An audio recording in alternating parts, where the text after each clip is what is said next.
Everyone আসসালামু আলাইকুম। দেশ এবং দেশের বাইরে থেকে যারা আজকের রেসিপি দেখছেন অসংখ্য ধন্যবাদ আপনাদেরকে। 4 রকমের চা রেসিপি নিয়ে, বাহারি রকমের চা রেসিপি নিয়ে আপনাদের সামনে হাজির হয়ে গেলাম।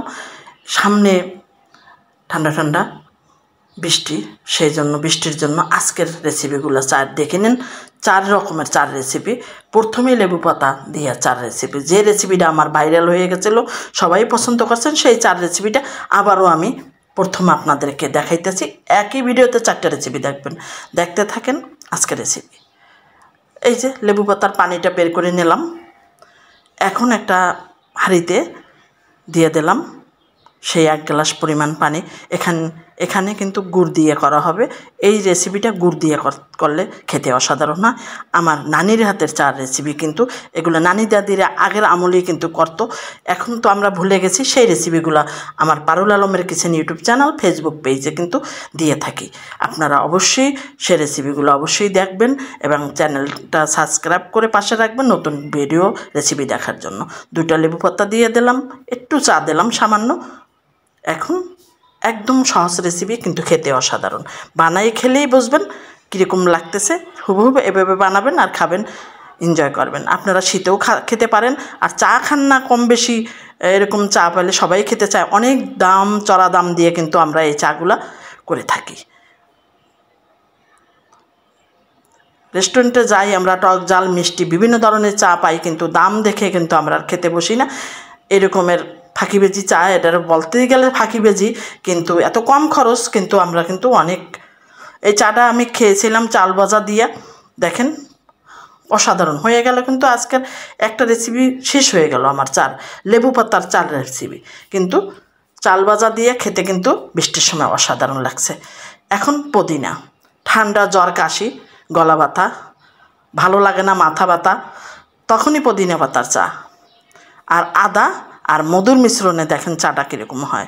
আদা দিয়ে দিলাম, পানি দিয়ে দিলাম, দিয়ে একটু সামান্য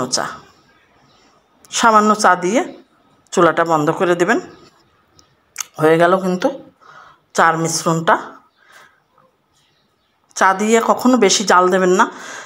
তারপরে আমরা পুদিনা পাতা দিয়ে দিলাম, একটু আদা দিয়ে দিলাম, কুচানো আদা আবারও দিলাম, দিয়ে আমরা চাটা ঢেলে দিলাম। হয়ে গেল কিন্তু আমাদের দ্বিতীয় রেসিপি চা।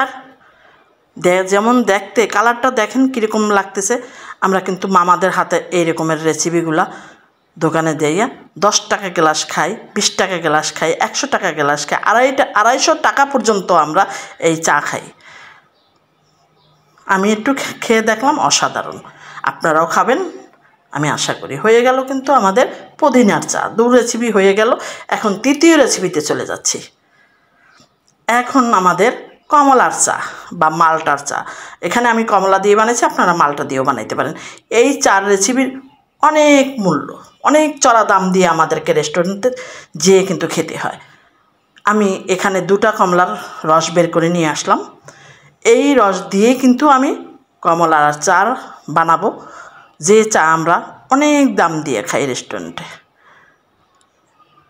সেটা আজকে পারুল আলমের কিচেনে হবে। আপনারা দেখে অবশ্যই বানিয়ে খেয়ে নেবেন, দেখবেন কতটা অসাধারণ।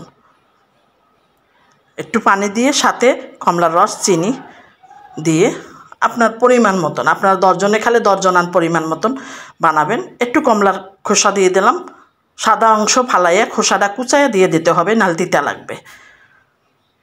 একটা বলো করছে একটু চা, সামান্য একটু চা দিয়ে, বেশি জাল দিতে হবে না, অল্প একটু জাল দিয়ে হয়ে গেল আমাদের মিশ্রণটা চায়ের। এখন আমরা পরিবেশনের পালা। এখানে কিন্তু জুস আমাদের আছে, সেই জুসের ভিতরে চাটা ঢেলে দিলাম। দেওয়ার পরে আরেকটু কমলার খোসা দিয়ে দিলাম, কেন এটা দিলে একটা সুন্দর ফ্লেভার আসে। কমলার জুসের চেয়েও কিন্তু ছোলাটার ভালো ফ্লেভার আসে। এভাবেই করে খাবেন। এখন ঠান্ডায় ঠান্ডায় খেতে এই সব চা বন্ধুদের নিয়ে আড্ডায় বসলে কেমন লাগে। বিভিন্ন ধরনের চা, সময় কম লাগে, বন্ধুরা যখন আসে বাসায় 1 কাপ হইলেও একদিন হলো বানিয়ে খাওয়ান। এখন দুর্দান্ত স্বাদের লেবুর চা অনেকেই বানান, কিন্তু আমার মতন কে বানান সে কমেন্টসে জানাবেন। আজকের চার কালার প্লাস দুটোই মনে রেখে আজকে চাটা করতেছি। এখানে পরিমাণ মতন পানি দিয়ে দিলাম, সাথে চিনি, সামান্য একটু লবণ। অবশ্যই লবণটা দিতে হবে, যেহেতু লেবুর চা খেতে কিন্তু অসাধারণ হবে, এটার মজাই অন্যরকম। এর সাথে সামান্য একটু চা দিয়ে আমরা চুলার জালটা কিন্তু বন্ধ করে দেব। দেখেন এখন কালার ছড়াই যাবে, সাথে একটু পুদিনা পাতা মিশিয়ে আর একটু জালটা বাড়াই দেব, দিয়ে আমাদের কিন্তু এটা রেডি।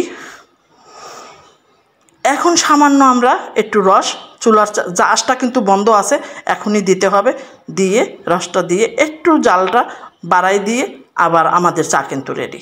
এখন অসাধারণ সেই লেবুর চা, সবচেয়ে আমার ফেভারিট চা হয়েছিল এই 4টা রেসিপির ভিতরে এটাই, যেমন দেখতে তেমন খেতে। হয়ে গেল আমার 4টা রেসিপি শেষ হয়ে গেল। যদি আপনাদেরকে মনে ভালো লাগে, মন কেড়ে নিয়ে থাকি, তাহলে অবশ্যই রেসিপিটা শেয়ার করে পাশে রাখবেন, সবাই যেন দেখতে পারে। একটা লাইক আমার কমেন্টস কিন্তু করতে ভুলবেন না। এই 4টা রেসিপি আপনাদের জন্য ডেলিগেট করলাম আজকের পারুল আলমের কিচেন থেকে। ধন্যবাদ সকল বন্ধুদেরকে।